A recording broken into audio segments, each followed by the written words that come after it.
Hey everyone, Matt Smocks here, and we're looking at, well, I have more projects, but I said I was going to do a second part with the stuff I got from Warren.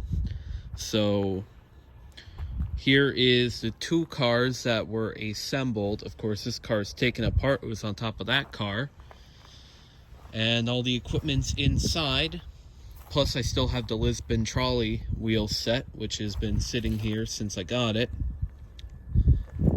And as you can see, again, 2-foot gauge cars. See on her, yeah. They're actually roller bearing equipped. I don't know if they're well oiled. It definitely does need to get oiled, cleaned up. They came from a powder coating plant that was in Easton, Pennsylvania. It was fun, especially with this one, getting it down, rolling it off the edge of the railroad onto the street, and then pushing it up a ramp where it actually fit in gauge. So that was hilarious. And then when we got it off the truck, we rolled it off.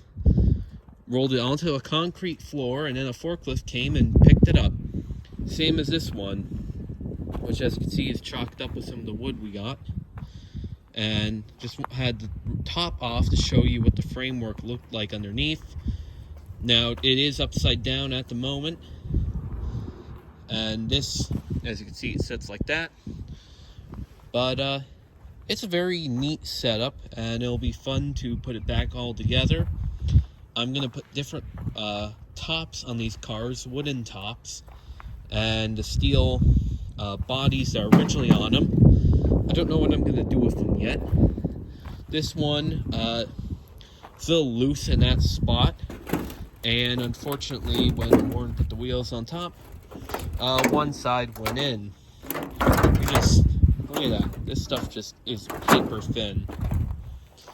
Now, so there's that.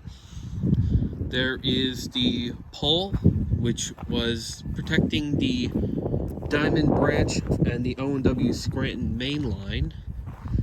I have a photo of the tower in a book, but yeah, this was felled by an automobile not too long ago. As you can see, it was busted off, and the owner of the property gave it to us.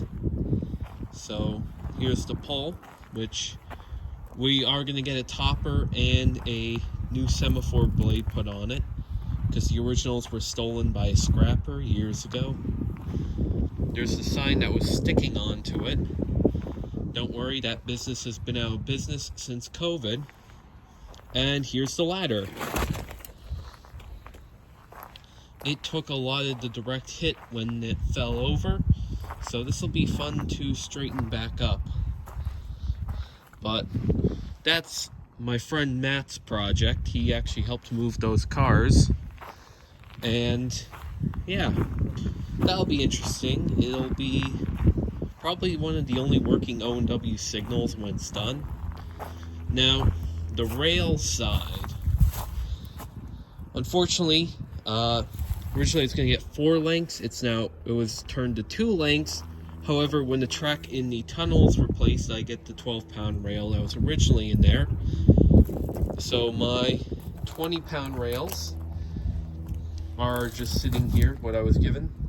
The trolley rail from Wilkes-Barre Railway's Dallas line, and then the C&J rail, which still needs to go up to Nicholson, and I'll have to get up to Nicholson at some point and help them build that 6-foot gauge and standard gauge section. I'll need to talk to them again about when we could do it. I don't know if they opened up the museum yet, but I mean, this gives a good opportunity to wait till things thaw and then build it up. I'm thinking when we do it, I'll see if they'll go for maybe a like a comb based ballast, cinder comb. And I don't know what they used originally on the Lackawanna. I think it was dirt as the original base, but 2B crushed gravel will not look right. But yeah, so that's a lot of projects. Obviously there's the projects inside. At some point I will be having the wheel sets made for Birdcage, so that could be done and dusted. But yeah, that's it for this video. Have a nice night.